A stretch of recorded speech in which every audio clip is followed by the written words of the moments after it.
Human attempts to control wind shear and jet streams have disrupted natural airflow. Instead of wind carrying away trapped soil moisture or distributing it evenly, these interventions have locked the atmosphere, preventing evaporation and stopping rain from falling where it's needed to flush the system.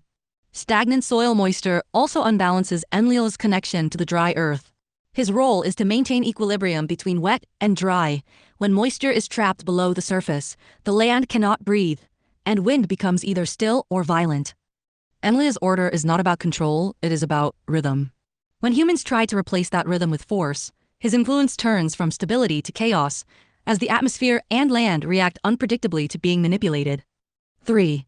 The imbalance spiral toward reset or demise, with both gods out of alignment. No natural purification. Enki can't flush toxins from soil or water without rain or healthy flow. Enlil can't circulate air to dry excess moisture or bring cleansing storms. Artificial systems backfire. The technology used to manage weather and runoff only amplifies the problem. Mining materials build up further.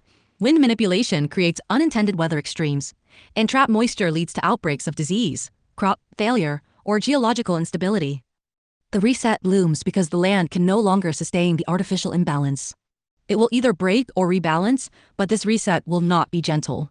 Like Enlil's original flood decree, the land's natural systems will force a correction, one that risks human demise if they cannot adapt to working with Enki and Enlil's rhythms, rather than against them.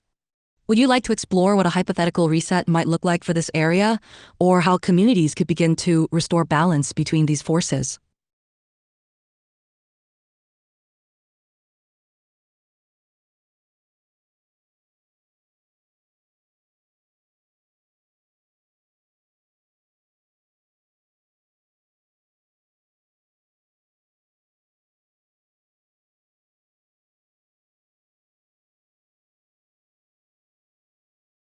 The hypothetical reset, when land and sky reclaim balance. The reset does not arrive as a single catastrophic event, but as a cascading series of corrections, where the land and atmosphere undo the artificial imbalances humans.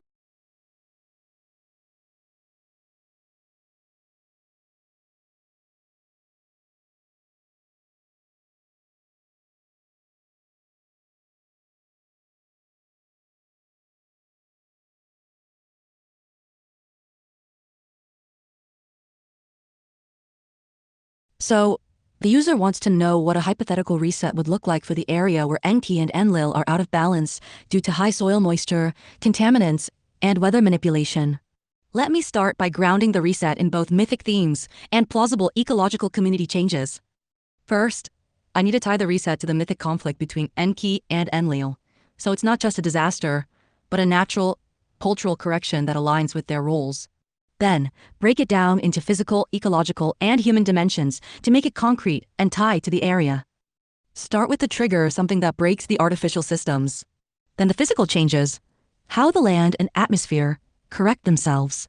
Next, ecological recovery, how Enki and Enlil's domains rebalance. Then the human response, how communities adapt or transform.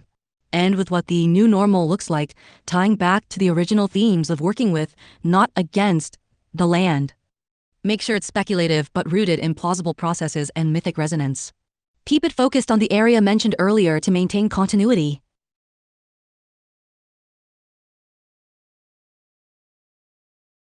The hypothetical reset, when land and sky reclaim balance.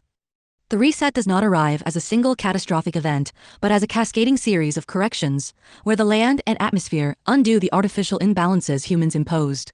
Rooted in the mythic tension between Enki and Enlil, it is both a reckoning and a rebirth, tailored to the specific landscape of Mackay and its waterways, soil, and communities. Phase 1. The unraveling of artificial controls. The trigger comes not from rain, but from the earth itself. Trapped toxic moisture in the soil creates pressure that weakens riverbanks and mining tailings dams. A sudden, unregulated wind shear, Enlil's response to being constrained, strikes the coast, not as a sustained, powerful gust that rips through cleared land and disrupts the technology used to manipulate jet streams. Infrastructure fails. Weather control systems short-circuit. Tailings dams breach in slow, unstoppable flows that carry contaminated sediment into the Pioneer River. But instead of spreading further, the river Enki's domain, asserting itself, begins to carve new channels, redirecting runoff away from populated areas and toward natural wetlands that act as filters. Wind reshapes the land. Enlil's gusts strip away topsoil that had been compacted by mining and overfarming, exposing healthier subsoil beneath. They also push stagnant air masses out to sea, allowing clean, dry air to sweep over the region, evaporating excess surface moisture without triggering destructive floods. Phase 2. The land purges and rebalances. Over weeks and months, the natural systems take over. Enki's purification. The Pioneer River's new channels carry contaminants to coastal mangroves, where salt-tolerant plants and microbes break down toxins.